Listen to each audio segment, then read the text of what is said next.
So what I have right in front of me here is a Prism Plus Symphony Dolby Atmos capable soundbar priced at 699 Singapore dollars. So for US dollars, it should convert to be about 500, just below 500 US dollars, and depending on where the currency goes. Now this soundbar is a 5.1.2 Wi-Fi, well, because it simulates surround. So there are a total of 11 drivers in the entire setup because it comes with a wireless subwoofer, but more about the drivers in just a little bit.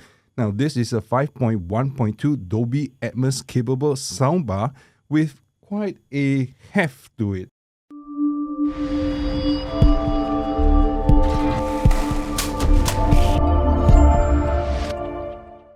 I wanted this to be an upfront summary that the bass and the volume of this setup is really, really loud, but there was so much to talk about before you could understand why I think that attribute was actually kind of like makes this subwoofer combination with the soundbar mind-blowingly loud. It comes in at 120 centimeters across. That's 1.2 meters. Height-wise, it is 7 centimeters, and depth-wise is 11 centimeters. It comes in at quite a heft. I was moving this around the whole house, and because of the size, because of the weight, it gave me quite a bit of a workout. So how does this 1.2 meter soundbar look like in reference to a 55-inch TV, 65-inch TV, and even a 75-inch TV? Let's find out. So this is the Prism Plus Symphony Soundbar at 120 centimeters. And what does 120 centimeters mean? Because it's a pretty long soundbar, so you're probably gonna have to fit it to the right size TV. Now behind me on the wall here, you have a 55-inch LG CX OLED TV. None of that matters. The fact is that it is 55 inches diagonally across. So we're gonna see how this looks in front, or rather below, a 55-inch TV, and this is how it goes. The fit is almost perfect. Now I can't really hold it high enough, but this is probably how it looks like. So you can see the soundbar spanning the entire length of a 55-inch TV, almost perfectly, just a little bit short, maybe about a centimeter or two on either side, but otherwise for a 55-inch TV, it is spot on and it fits almost perfectly. So if you have seen how the Prism Plus Symphony soundbar looks like under a 55-inch TV, you might actually be spotting a 65-inch TV. After all, TVs are getting a little bit bigger and a little bit cheaper, and 65 inches aren't that uncommon nowadays. So how does it look? So behind me, this is a 65-inch TV screen. 65 inches diagonally across, and it is definitely more than 1.2 meters from left to right. And this is the Symphony soundbar, which is at 1.2 meters. Look, kind of a little bit smaller than a 65-inch TV, but you can't really get much longer soundbars than 1.2 meters, can you? Of course, you will be able to find examples that are longer than 1.2 meters, but at 120 cm, this is about as long as most soundbars go.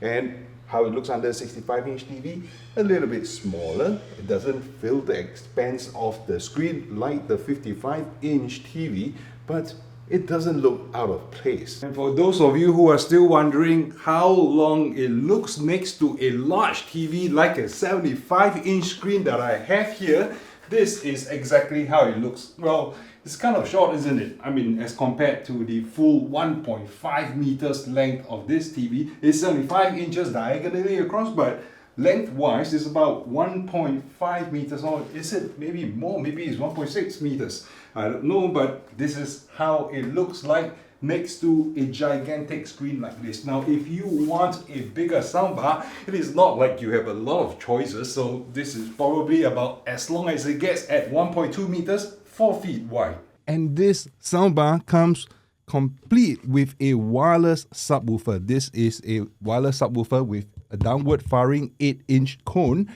It is ported, and all it takes is a power input. Now you can actually locate it theoretically anywhere in the room, but more about that in depth in just a little bit. So the total system package weight for the speaker, the soundbar, as well as the wireless subwoofer comes in about 9.6 kilograms, so just below 10 kg, just set it up, let it be. It's not meant to be a portable system, so you're not going to be moving it around a lot. If anything, the weight is just indicative of the number of drivers, the magnets, the cones, the enclosure, as well as the support within the subwoofer to brace the subwoofer up. Okay, so now we're going to get into a little bit more details. The soundbar itself, the whole system is supposed to put out 760 watts at peak. Okay, now this is at peak, and it combines both the soundbar output as well as the subwoofer output. So total of 760 watts. Now the soundbar and the subwoofer is integrated at a point of 150 hertz. And when I say that, I meant that the cutover point is set at 150 hertz. So what that means is that the soundbar will play sounds above 150 hertz, so well above the lower frequencies. The wireless subwoofer will handle the frequencies that are below 150 hertz. Now, in a lot of setups, I think this is considered a pretty high cutover point. Now, this cutover point being at 150 hertz means that when you're trying to place the subwoofer, it is highly localizable. Is that a word? Locatable. Okay, it is easy to locate, meaning to say it will draw attention to itself because it's playing the frequencies all the way up to 150 hertz. And this is a ported design. Ported design also tends to draw attention to itself. The integration between the bass and the rest of the frequency is not as seamless, right? So you do have to take a bit of care in setting up this system, in placing the subwoofer. So, I mean, obviously the soundbar is going to be under the TV, or maybe, God forbid, above the TV. So when you do that, the subwoofer, although it is wireless and you can place it anywhere in the room, the fact is that it won't be that well integrated if you put it too far away. So I did try a couple of setups, and when I place them too far away, it draws attention to itself. So when the explosion goes off, I can actually tell that it's from the left or the right, depending on where I place the subwoofer. So you do want to make sure that the subwoofer is placed as close as reasonably possible to this particular soundbar. So a note to Prism Plus, which is a Singapore-based company. They do monitors, they do even TVs. I think they go up to a pretty big TV, and they do have OLED panels as well, interestingly.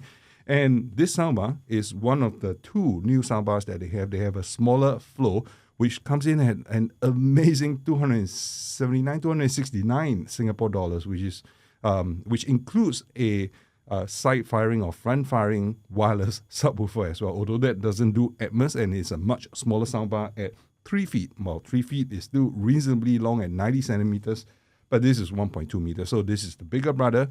Now, I have to talk a little bit more about the ports part.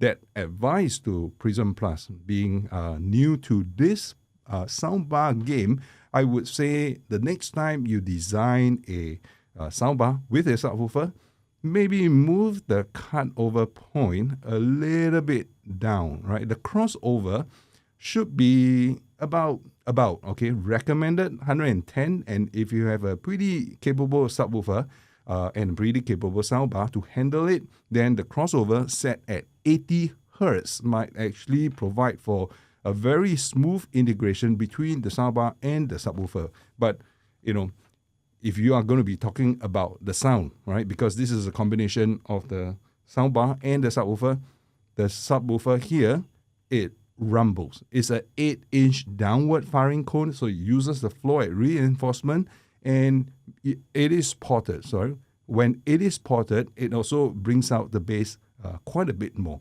So I actually did have quite an enjoyable time. I watched the entire Doctor Strange Multiverse of Madness or Madness of Multiverse.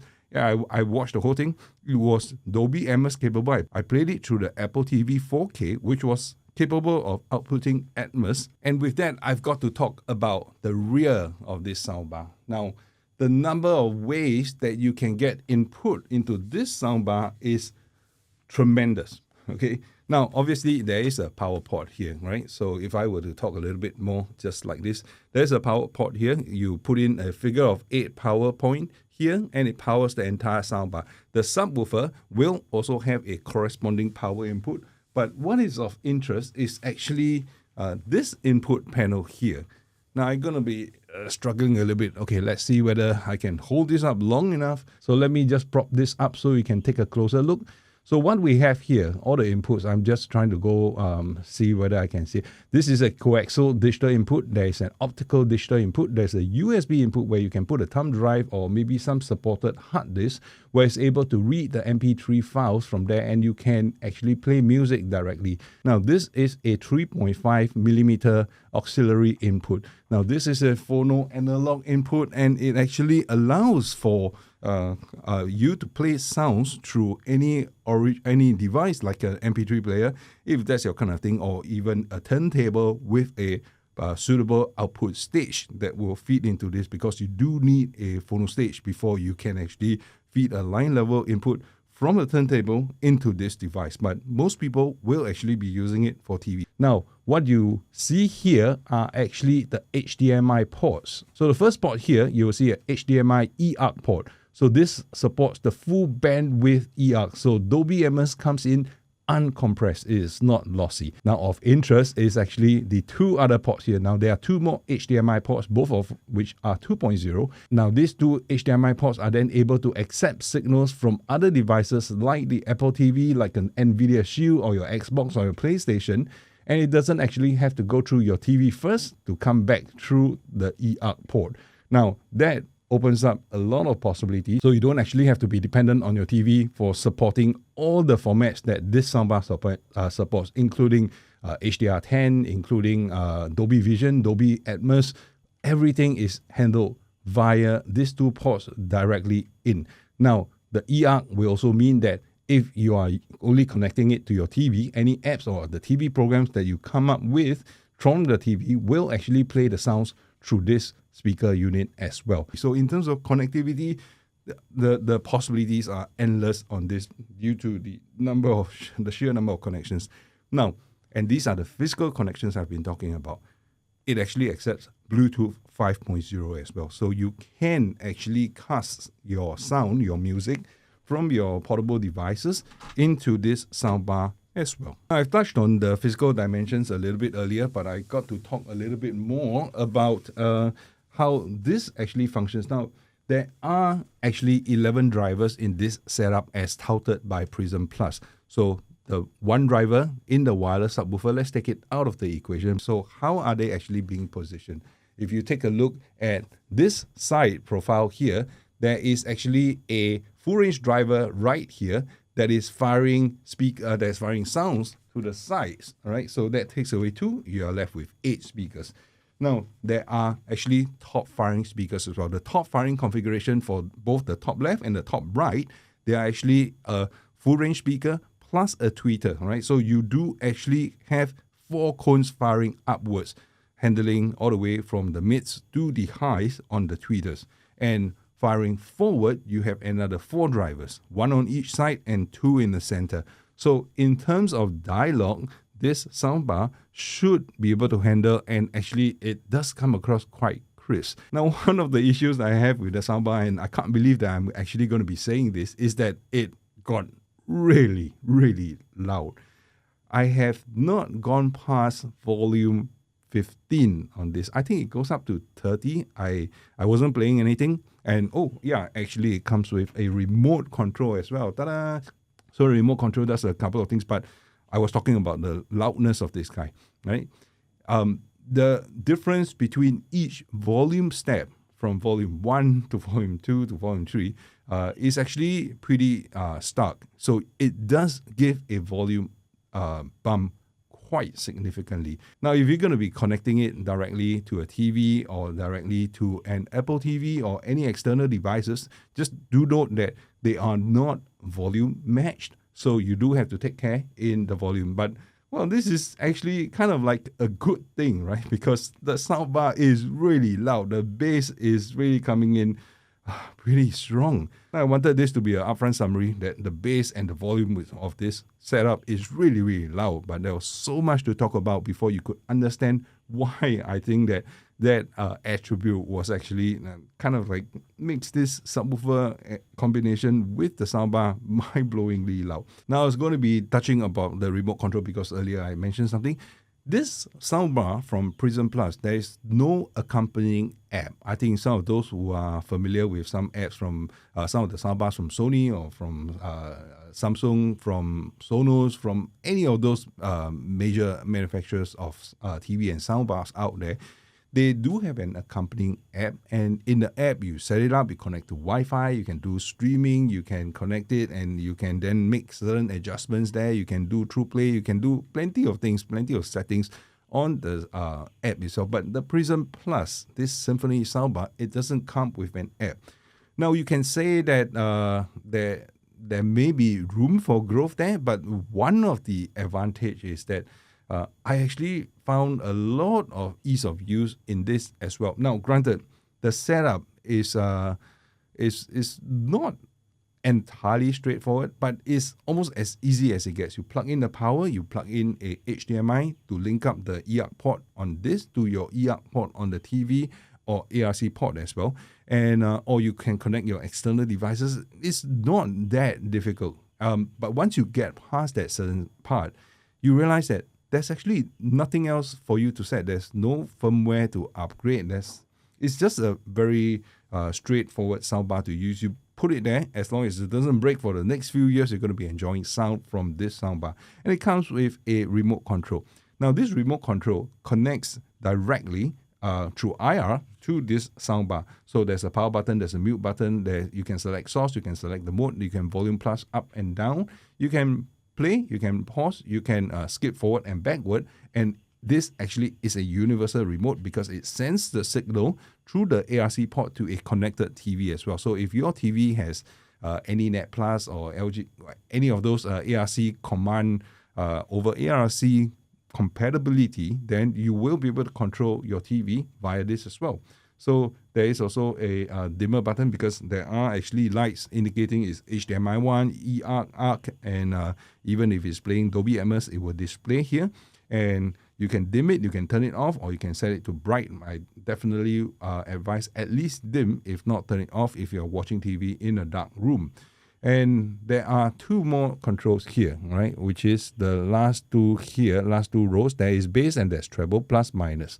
So you can increase the bass and the treble, not independently for the soundbar and the subwoofer. It acts as a set. It acts as a pair. So when you adjust the treble, it will increase the treble on this particular soundbar itself.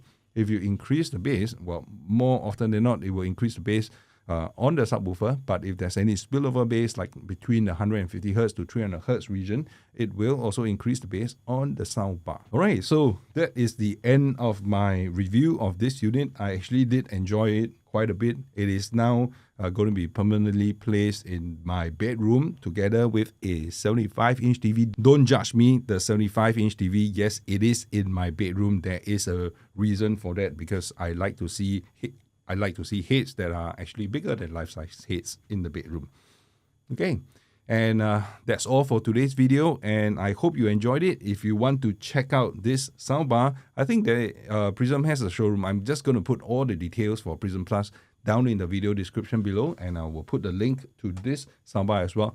These aren't affiliate links, so I don't get anything out of the affiliate links should you decide to buy from them, but it is a Singapore company, and for any of you guys watching it out there, if you're a Singapore company and if you are dealing with related products, I'd like to hear from you, and I'd like to see how we can work together to make Singapore a powerhouse in the electronics, in the production, on the world stage, basically. Because I think this is a great soundbar for $700, 699 Singapore dollars.